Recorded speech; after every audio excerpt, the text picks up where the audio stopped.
ऋण 4,6 या बिंदूतून जाणाऱ्या आडव्या रेषेचे समीकरण काय असेल? चला आपण हे आकृतीच्या साहाय्याने समजून घेऊया. एकदा का तुम्हाला हे नीट समजले की तुम्हाला प्रत्येक वेळी आलेख काढण्याची गरज भासणार नाही. पण आता स्पष्टीकरणासाठी आपण तो काढूया. तर ऋण 4,6 हा बिंदू दुसऱ्या चतुर्थांशात असेल. जर हा माझा एक्स अक्ष असेल आणि हा माझा वाय अक्ष असेल, तर आपण एक्सच्या दिशेने ऋण 4 वर जाऊया. म्हणजेच 1, 2, 3, 4 हा झाला ऋण 4 आणि वायच्या दिशेने 1, 2, 3, 4, 5, 6. तर आपल्याला हवा असलेला बिंदू इथे बरोबर या ठिकाणी असेल ऋण 4,6. आणि आता या आडव्या रेषेचे समीकरण काय असेल? ही एक आडवी रेषा आहे म्हणून ती अगदी सरळ डावीकडे आणि उजवीकडे अशी जाईल. ही रेषा प्रत्यक्षात अशी दिसेल. तर मग तिचे समीकरण काय आहे?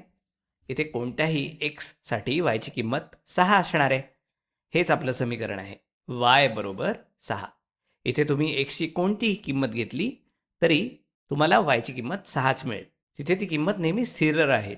म्हणून या रेषेचे समीकरण वाय बरोबर 6 असे आहे. चला आपण असंच अजून एक उदाहरण पाहूया. इथे आपल्याला विचारलं आहे की वाय बरोबर ऋण 4 या रेषेचा चढ काय आहे? चला आधी आपण हे आकृतीत पाहूया आणि भविष्यात तुम्हाला अशा प्रकारे आकृती काढायची गरज पडणार नाही. पण आता आपण आपले अक्ष पुन्हा एकदा काढूया. हा एक्स अक्ष, हा वाय अक्ष आणि आपल्याला वाय बरोबर ऋण 4 या रेषेचा चढ पाहायचा आहे.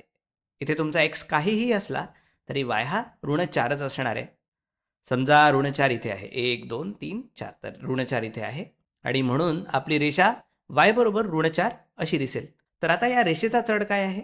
रेषेचा चढ म्हणजे एक्समधील दिलेल्या बदलासाठी वायमध्ये होणारा बदल. आणि इथे मी एक्समध्ये कितीही बदल केला तरी वायमध्ये कोणताही बदल होत नाही. तो ऋण 4 वरच स्थिर राहतो. एक्समध्ये कितीही बदल झाला तरी काही फरक पडत नाही. माझा वायमधील बदल नेहमी शून्यच राहणार आहे. तो स्थिर आहे म्हणून इथे रेषेचा चढ 0 असेल. तुम्ही एक्स कितीही बदललात तरी वाय बदलणार नाही. चला आपण अजून एक उदाहरण सोडवूया. तर आता त्यांनी आपल्याला विचारलं आहे की एक्स बरोबर ऋण 3 या रेषेचा चढ काय असेल? मी याचा आलेख काढतो. त्यासाठी मी पटकन माझे अक्ष काढून घेतो. एक्स अक्ष आणि वाय अक्ष. एक्सची किंमत ऋण 3 आहे. म्हणजेच ऋण 1, ऋण 2, ऋण 3 आणि म्हणून ही रेषा अशी दिसेल. एक्स बरोबर ऋण 3. तर मग इथे रेषेचा चढ काय आहे? तो अव्याख्येय आहे. एका उभ्या रेषेचा चढ अव्याख्येय असतो. लक्षात ठेवा आपल्याला वायमधील बदल आणि एक्समधील बदल पाहायचा आहे. वायमधील बदल भागिले एक्समधील बदल. जसजसे तुम्ही या रेषेत जवळ जाल तसतसा चढ काय असेल याचा तुम्ही विचार करू शकता. पण पुन्हा एकदा काही लोक म्हणतील की तो कदाचित अनंत असेल किंवा ऋण अनंत असेल आणि म्हणूनच तो अव्याख्येय आहे.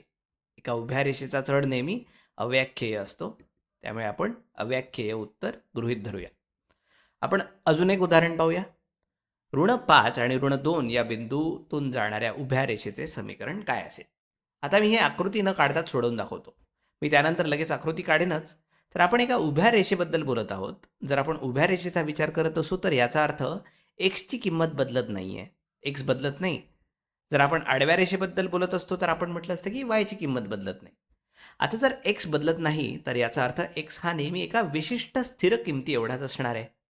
बरं, जर या रेषेवर ऋण 5, ऋण 2 हा बिंदू असेल, म्हणजेच जर या रेषेवर असा एक बिंदू आहे जिथे एक्सची किंमत ऋण 5 आहे आणि एक्सची किंमत कधी बदलणार नसेल आणि ती उभी रेषा असेल, तर साहजिकच तिचं समीकरण एक्स बरोबर ऋण 5 असेल. आणि अधिक स्पष्टतेसाठी आपण याची आकृतीही काढू शकतो. तर आपल्याकडे एक्स अक्ष आणि वाय अक्ष आहेत. आपल्याकडे ऋण 5 आणि ऋण 2 हा बिंदू आहे. म्हणजेच ऋण 1, ऋण 2, ऋण 3, ऋण 4 आणि ऋण 5. मी थोडा तो इकडे लिहिलेला आहे. तर हा ऋण 5, वायवर ऋण 1 आणि ऋण 2 हा तो बिंदू आहे. तर आपल्याला या बिंदूतून जाणारी उभी रेषा काढायची आहे. ती अशी दिसेल. तर ती एक उभी रेषा जी अगदी सरळ वर आणि खाली जाते. आणि इथे नीट लक्ष द्या, एक्सची किंमत कधीच बदलत नाहीये. वाय काहीही असला तरी एक्स हा नेहमी ऋण 5च असतो. या रेषेचा चढ अव्याख्येय आहे. ही एक उभी रेषा आहे आणि तिचं समीकरण एक्स बरोबर ऋण 5 असं आहे.